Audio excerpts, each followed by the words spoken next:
Kasi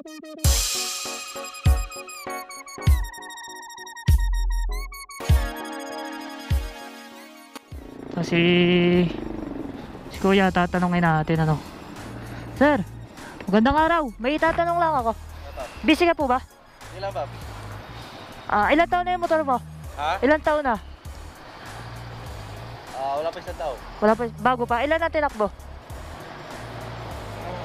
Magsi 13. 13. Alam mo yung CVT maintenance? Hindi. Hindi mo alam yung CVT maintenance. Yung motor mo na maintenance na? Hindi pa. Hindi pa na si CVT maintenance.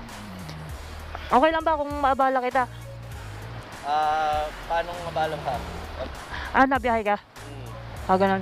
Hindi, hingi sana ako sa'yo ng konting minuto kahit mga kalating oras. Okay lang kung sakali. Siguro kasi Busy ka? biyahe. Sige, okay lang. Sige, salamat. Sige. Sige, okay lang boss. Salamat.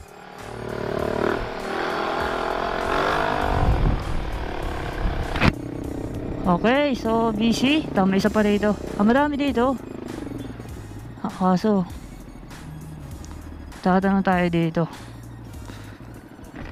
Sir, okay lang makaabala? Hindi. Busy po ba kayo? Hindi naman. Busy po kayo? Meron. So ano po, may ano lang po sana ako sa inyo, may hingi lang po sana ako ng konting oras.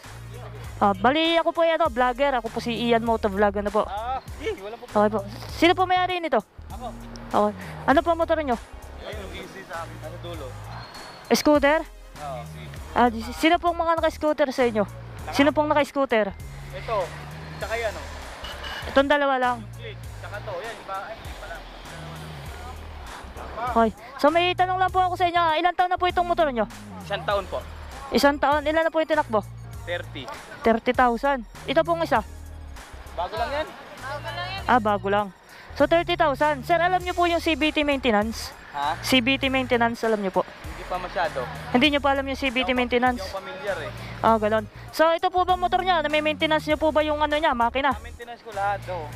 Tapos ko na may maintenance daw. Ang may problema nga lang ako dito. Anong problema nyo po sa motor nyo? Ang ngayon problema ko, parang malakas sa gasolina. Tapos parang nag-i-slide.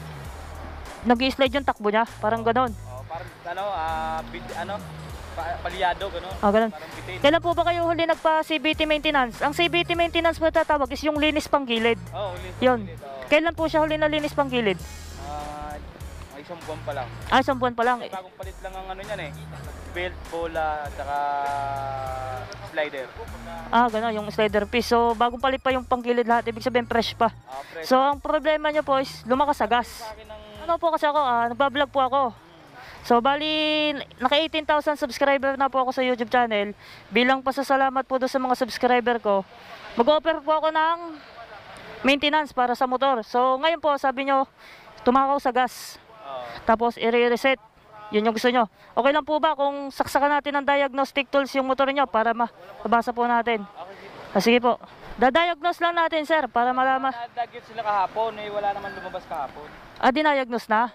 Okay, so titingnan ulit natin. Ito pang mga support ko sa tropa pag may napuputo. Tama po yan. Reserva. Dahil doon siyang dyan malalaman kung anong troubleshooting ng motor. Dyan po mababasa. So kung nakikita nyo po, sir, yung rev po, yun, RPM po yan ng motor. Ang nakalagay po dyan is 1,350 lang hanggang 1,400. Ano po? Pero yung required po kasi dito sa motor natin, dapat nakalagay po dyan is plus minus 1,600 RPM. Ibig sabihin po, mababa po yung RPM ng motor nyo.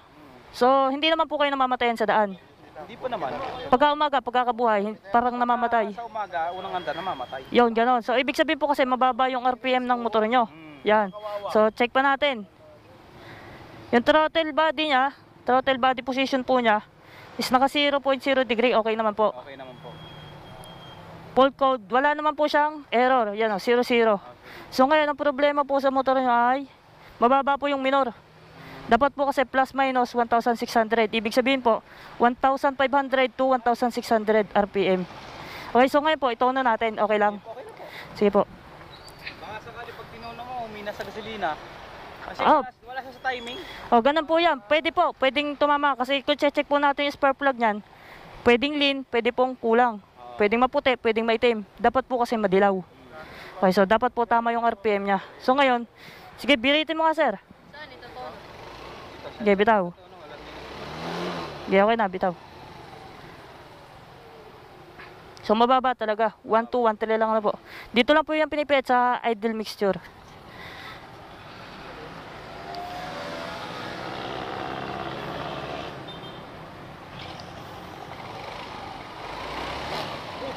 Yan, nalalaman niya dyan. Okay lang yan. Ako, paalim pa din. Sobrang baba. Diyan eh.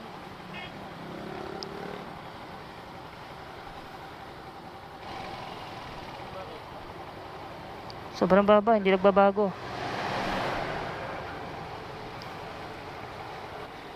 Yeah, ito, medyo tumaas na po yung RPM niya, oh. 16, 150. Pero tumaas naman na sobra.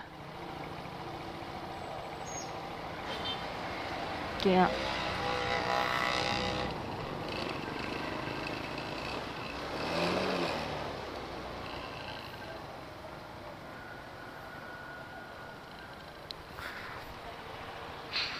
sumabara naman.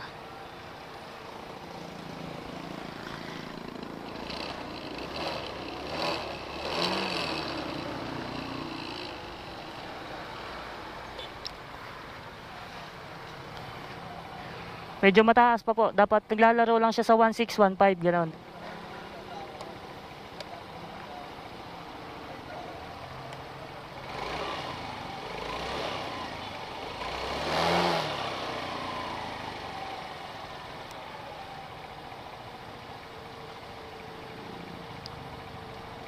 Yeah, 161550. 161550. So yan, sir. Yan yung RPM niya, 1516. So ganyan, bali naglalaro lang po siya dyan. So ngayon po, pagka ganyan na po yung idle mixture nyo, yung minor nyo, huwag nyo na lang iibuin yung ano nyo, yung kasi pagka inibuo nyo po ulit yan, sasala na po ulit yung RPM. Possible na po na pwedeng sobrang lakas sa gas, pwede namang namamatayan kayo sa daan. Okay, so yun, okay na po yung RPM niya. Sige po. So ngayon, okay na yung RPM niya. So wala naman po sakit yung motor nyo, yan o. Throttle body position, yung 0.0 degree, okay naman po. Wala namang fault. Yan, so okay naman po. Okay.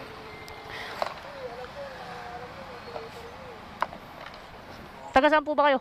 Dito lang din po, Tansa. Tansa. Pwede nyo po akong, halimbawa may concern po kayo sa motor nyo, pwede nyo po akong kontakin sa aking Facebook page at saka Facebook account. Ito po yung YouTube ko, yan. Yan, thank you. Yan po, sir. Yan, i-search nyo lang po sa Facebook yan, Ian Motovlog. Pwede nyo po akong kontakin. Yan, so pag may concern po kayo, pwede ko po kayong puntahan kapag hindi ako busy. Gagawin po natin yan ng libre, walang bayad. Ay, sige po. Yun, sir, maraming salamat po. Pasensya na sa abala ha. Yun, sige, picture tayo. Yun, sige. Maraming salamat, sir. Salamat din. Ayun, pasensya na sa abala ha. Hindi, walang problema. Oh. Tama naman tayo. Ibalik na natin yung mga kulang. Tatambay-tambay na naman tayo eh. Oo. Siguro kayo din po din siya ng delay kasi sa delegay ko, no? Pwede pong hindi makapasok yung hangin, kaya hindi siya makarangkada ng ayos, kaya nadidelay. Kaya malakas lang sa gas, sama po.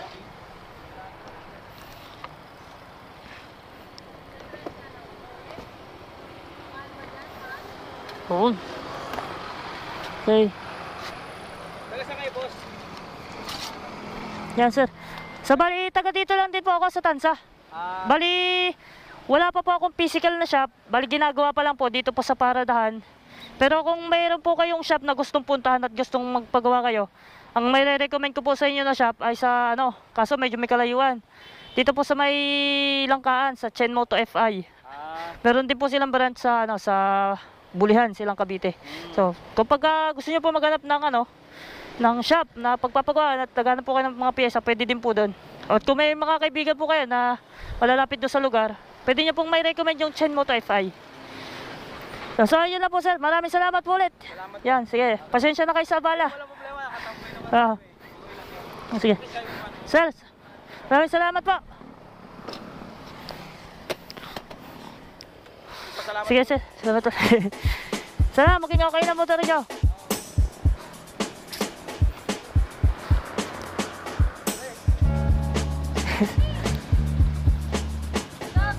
Umabot.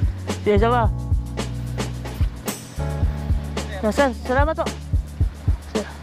Sir, salamat po.